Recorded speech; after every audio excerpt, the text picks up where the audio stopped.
கோவை காட்டூரில் உள்ள AITUC தலைமை அலுவலகமான தியாகிகள் நிலையத்தில் இந்திய கம்யூனிஸ்ட் கட்சியின் நூற்றாண்டு விழாவை முன்னிட்டும் சுதந்திரப் போராட்ட தியாகிகளான திரு பகத்சிங், திரு ராஜகுரு, திரு சுகுதேவ் ஆகியோர்களின் நினைவு நாளை முன்னிட்டும் 100க்கும் மேற்பட்ட தோழர்கள் கலந்து கொண்டு இரத்த தானம் வழங்கும் முகாம் நடைபெற்றது. AITUC மற்றும் ஏசாய் மருத்துவமனை இரண்டும் சேர்ந்து இரத்த தான முகாம் நடைபெற்றது. நிகழ்ச்சியில் CPI மாநில பொருளாளர் தோழர் திரு எம்.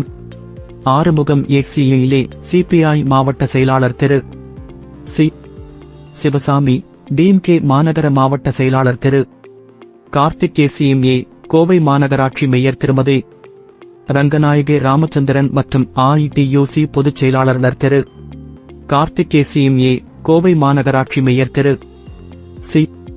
தங்கவேலன், மாமன்ற உறுப்பினர் திருமதி சாந்தி சந்திரன், முன்னாள் தலைவர் திருமதி கே.